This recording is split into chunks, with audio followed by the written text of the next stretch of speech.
Ne znam koliko dana je prošlo. Zvezde su nestale prve. Jedne noći ih je jednostavno nije bilo. Kao da su zgasnule. Bez šuma, bez treptaja. Samo crnilo koje me je posmatralo. Bez neba, samo rupa, bez dna iznad mene. Rekao bih ti datum, ali satovi su stali još onda kada sam napustio posljednju luku. Na brodu nas je bilo 5. Sad sam sam. Ili se barem nadam da sam sam. More ne govori više jezik koji poznajem. U početku sam mislio da sam se izgubio u običnoj oluji. Bila je jaka, da, vetrovi su vrištali, voda je šibala palubu kao bič, jarbol je pucao pod teretom nevidljive sile. A onda sve je stalo. U trenutku. Vetar je umukao, talasi su se smirili, ali ne prirodno. Kao da je neko sve isključio. Onda je došla magla, gusta. Ne, gusta nije prava reč. Bila je živa, uvijala se i šaptala. Bila je bela samo kad sam je gledao direktno. U uglu oka menjala je boje. Crna, ljubičasta, krvavo crvena. Ponekad mi se činilo da ima oči. Pokušao sam da se orijentišem, ali kompas se okretao u krug. Sever je bežao od mene. Zvuk je bio najgori. Bio je to gotovo tihi, mukli ton, nalik na disanje. Brod je dihao sa mnom. Kad sam zadržavao dah, sve je stajalo. Kad bih izdahnuo, daske su krckale, konopci zveckali sami od sebe. U ogledalu nisam više video sebe. Prvo su nestale oči, samo prazne duplje, zatim lice. Na kraju sam video samo more. More iza mojih leđa, ali u ogledalu je bilo potpuno mirno. U stvarnosti škripalo je, mrmljalo. I sad ne znam gdje je početak, a gdje je kraj. Pokušao sam da se ubijem. Da, i to sam probao. Čist nož iz kuhinje, oštar kao jezik stare kapetanove žene i dlan nad grudima. Nisam želeo bol. Samo tišinu. Pravu tišinu. Onu bez šapata, bez treperenja svetlosti koja dolazi ispod vrata moje kabine, iako sam bio siguran da sam ih zaključao. Zario sam ga. Duboko. Video sam krv. Osjetio metal kako se probija kroz meso. I onda ništa. Probudio sam se sljedećeg dana. Bez jedne rane. Nož je bio pored mene. Potpuno čist. Kao da je sve bio san. Ali košulja je ostala pocepana. A u džepu papirić. Kog se ne sjećam da sam ga ikad napisao. Na njemu je stajalo: ne pokušavaj opet. Mi te čuvamo. Ko su mi? I zašto mi više ogledalo ne pokazuje oči? Samo prazna udubljenja na licu, crna i duboka kao okean. Sve češće vidim siluete. Hodaju palubom, staju tik uz moju kabinu i osluškuju. Ne ulaze, nikada ne ulaze, ali znam da su tamo. Jedne noći sam otvorio vrata naglo i zatekao senku kako lebdi nad mojim jastukom. Nestala je kad sam trepnuo, kao da nikada nije ne bila tu. Ali jastuk je bio vlažan i mirišao je na morsku so, na crvotočinu, na smrt. Okean se menja, nekada je plav, nekada mastilo crno. Jednom je bio crven, ne od sunca, ne, od krvi. Cela površina je ključala, kao supa. Ribe su plutale mrtve, otvorenih usta. Jedna je imala ljudski zub u vilici. Danima nisam ništa jeo, ali nisam ni bio gladan. Mislim da me nešto hrani. Možda brod, možda magla. Sanjam reći koje ne poznajem. Budim se govoreći jezike koje nikada nisam učio. Noću moje ruke pišu same po papiru, linije i krugovi kao neki prastari jezik. Kad ih pogledam ujutru, stranice su prazne. Počeo sam da zaboravljam kako izgledam. Zaboravljam mirise, zaboravljam pesme. Jedino što pamtim jeste miris konopca, star, natopljen solju. I zvuk, tup, gumen, nalik srcu koje udara, ali ne pripada ničijem telu. Jednog jutra video sam ostrvo, ili sam bar mislio da jesam. Na horizontu, kao crna rupa u beloj magli. Znao sam da moram tamo. Ne zato što sam želeo, već zato što je brod samo krenuo ka njemu. A sada više ni brod ne škripi, samo moj dah. I to više ne znam da li je moj. Ako pronađeš ovaj dnevnik, možda si sljedeći. Brod je plutao, a ja sam se osjećao kao njegov putnik, a ne kapetan. Kao da me nešto vodilo. Ne zemlja, ne zvezde, ne vetar, već volja. Volja koja nije bila moja. Dani su se gubili. Sunce više nije zalazilo, već je stajalo nepomično kao da je zaboravilo kako da se kreće. Ili možda ono mene kažnjava, što sam ukrao vreme. Satovi su stali, u meni, oko mene. More je šaptalo, a svaki talas nosio je rečenice koje nisam mogao da razumem, ali su mi bile poznate. Kao da sam ih sanjao kao dete. Jedne noći mesec je bio crn, kao rupa na nebu, a iz te rupe kapala je voda. Ne kiša, već kap po kap, gusta i tamna kao mastilo. Kada bi pala na palubu, isparavala bi s mirisom spaljenog mesa. Počeo sam da beležim ono što mi brod govori. Podasci palube, noktima. Prsti su mi krvavi. Nema više pergamenta. I nema više mene, mislim. Samo glas. Samo tišina između šapata. Ne mogu da se setim svog imena. Samo zvuka koji sam nekada voleo. Zvuk kuke kako se zateže u vodi. Kao da nešto izvlači iz ponora. A kad pogledam, ništa nema. Samo tragovi. I konačno ostrvo. Kao iz sna ili iz noćne more koju sam sanjao kao dete. Kada su mi govorili da se čudovišta ne kriju ispod kreveta, već duboko u vodi, crno kao pepeo, sa liticama koje liče na zube i drveće koje ne šušti, već dahće. Prišao sam mu bez otpora, kao da sam već bio tu nekada, kao da su me čekali. Ostavio sam brod iza sebe i kako sam kročio na obalu, zemlja je bila topla. Ne sunčano topla, već topla kao telo, kao krv.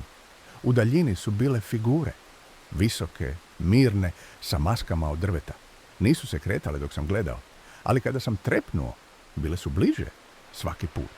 I onda sam ih čuo, šaptanje u jeziku koji mi više nije bio stran, jer sam ga sada govorio, iako nisam znao kako. Vrati se. Ne, to nisu rekli. To sam rekao ja.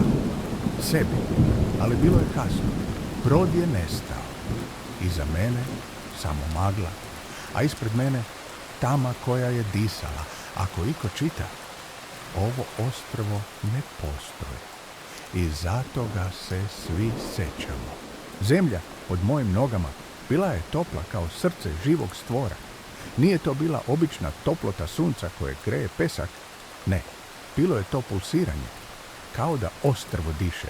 Sa svakim korakom zemlja je odzvanjala ispod mene, šuškala, tiho mumlala. I svaki zvuk, svaka naizgled prirodna vibracija činila je da mi srce preskoči, da mi koža postane hladna kao trbuh ribe. Magla iza mene je nestala, ili sam ja nestao iz nje. U svakom slučaju povratka nije bilo. Drveće na ostrvu bilo je visoko, ali ne kao palma ili javor, već nalik kostima. Debla bleda, ispucala, kriva. Granje savjeno kao prsti starca. Lišće tanke, providne membrane koje su šuštale kao pergament. Neki od listova svetlucali su na vetru, kao da su prekriveni tankim slojem soli ili stakla. Kada bih ih dodirnuo, krunili su se kao pepeo. Nisam bio sam, to sam znao. Ne zato što sam video nekoga, već zato što sam bio posmatran. Osjećaj je bio oštar, nalik ubodu u potiljak. Iza mene nije bilo ničega, ali kad bih zaklopio oči, mogao sam da osjetim poglede. Teške, puni značenja koje nisam razumeo. U daljini, u dnu šume, video sam svetlost. Treptava, naranđasta, plamen i zvuke. Bubnjeve? Ne. Nešto drugo. Nepravilni ritmovi, isprekidani uzdasi, mumlanja. Prišao sam.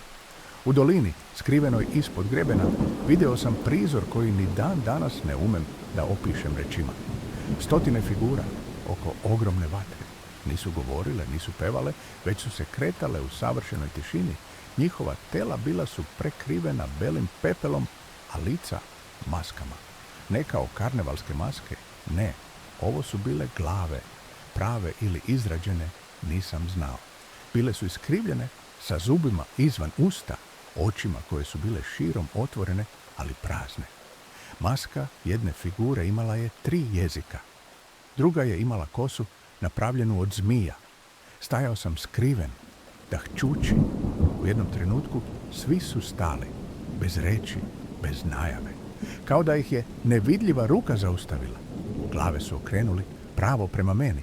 Nisam se ni trgao, ni povukao. Noge mi nisu bile moje. Samo sam stajao. I znao sam da me nisu samo spazili. Znali su da dolazim. I to ne danas, već mnogo ranije.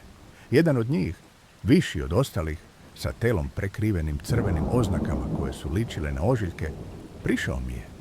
Iz očiju mu je curila gusta, tamna tečnost. Nije bila krv. Više kao ulje. Nije govorio.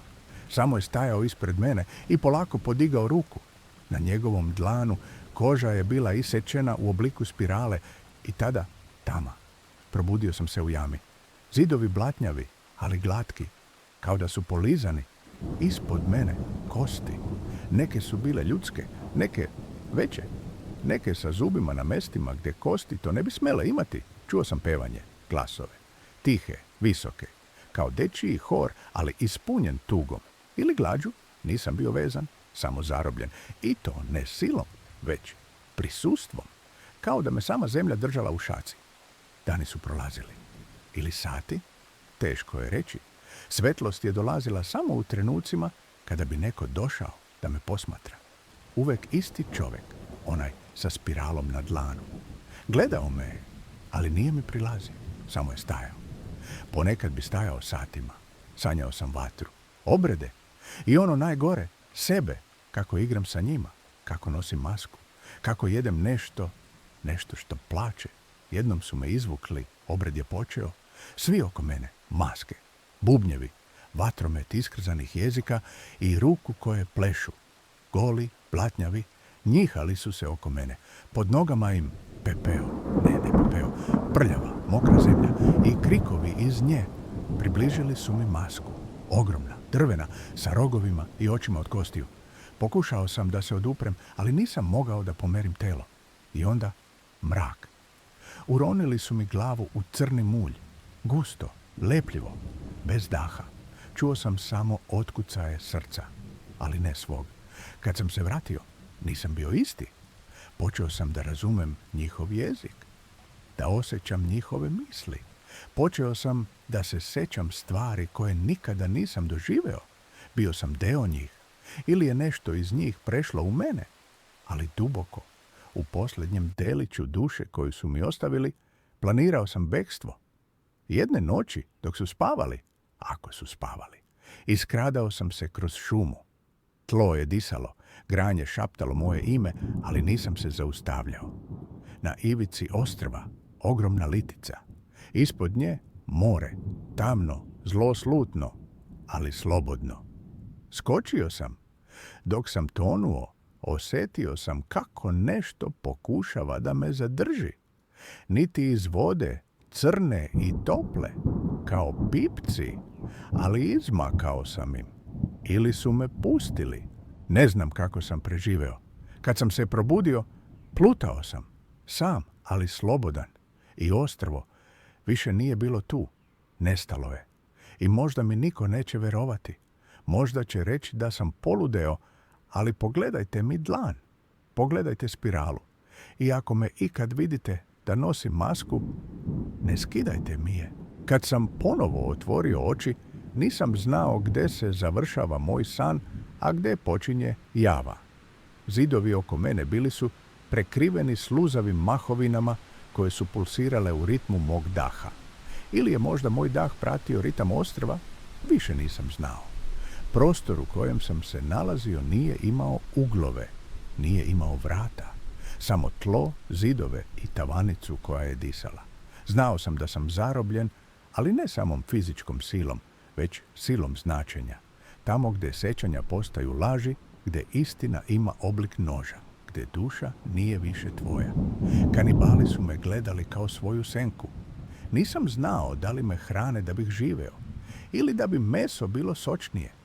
Ponekad su me oblačili u njihove halje od kože, ponekad me ostavljali golog da sedim nasred njihove tamne sale, dok su oko mene plesali.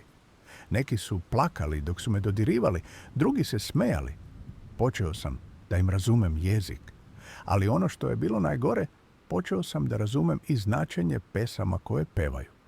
Jedna od tih pesama govorila je o dolasku čovjeka iz mora, o čovjeku čije će srce probuditi ono što spava ispod. Ne ko, nego šta. Nisu govorili o Bogu. Nisu govorili ni o đavolu. Govorili su o nečemu što ima oči u svakom delu ostrva. O nečemu što ih hrani svojim snovima i u zamenu uzima njihove oči, ali im daje dar večne gladi. I kako su dani prolazili, počeo sam da osjećam glad.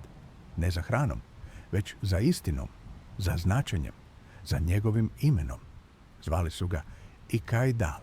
Jednog dana odveli su me u najdublji deo ostrva. Nije to bila pećina, već utroba. Stene su bile glatke, mokre i mirisale na krv. Ne svežu krv, ne. Na staru, osušenu krv koja se urezala u kamenje. U središtu te utrobe bila je rupa, bez dna. U njoj su palili vatre koje nisu imale dim. Bacali su u nju delove sebe, jezik, oko, kosu, srce. I iz te rupe dopirao je glas, ali ne s polja, već u glavi. I glas je govorio meni. Govorio mi je o tome kako nikada nisam ni postojao, kako sam samo senka na zidu nekog sna, kako sam stvoren da dođem ovde i kako jedini način da se oslobodim jeste da se vratim kroz san. Tada sam odlučio da pobegnem, ne fizički, ne još. Prvo sam morao da pobegnem iz same ideje ostrva. Počeo sam da se pretvaram.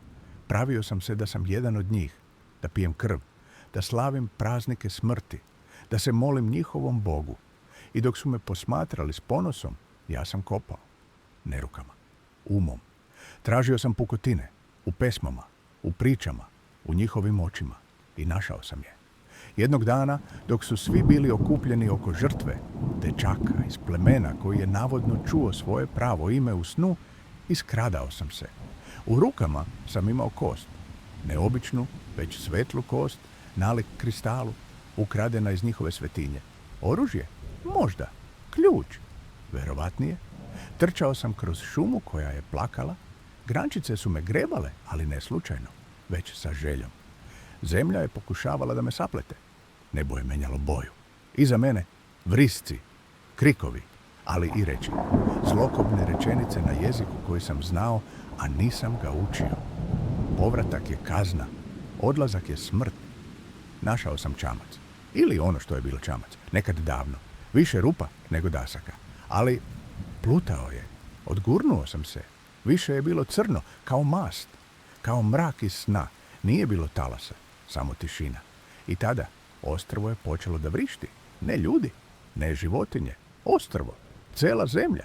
Planine su se krivile. Drveće je isparavalo, more se penjalo, ali nije me dohvatilo. U čamcu kost mi je svetlela u ruci. Toplota mi je pekla dlan i znao sam da sam je prepoznao. To je bila moja kost. Nisam znao koliko sam plutao. Dani, godine, večnost. Ali jednog dana probudio sam se na obali, u pesku, sam. Ljudi su me pronašli, pitali su me ko sam. Pokušao sam da pričam, ali nisam imao glas. Pokušao sam da napišem, ali nisam znao slova. Jedino što sam mogao bilo je da crtam spiralu. I kada su mi dali papir i olovku, nacrtao sam je. I tada su me ostavili u sobi bez prozora, gdje se zidovi pomeraju kad ne gledaš. Neki kažu da sam lud, neki kažu da sam preživeo brodolom, ali niko ne zna da se ostrvo još uvek seća mene.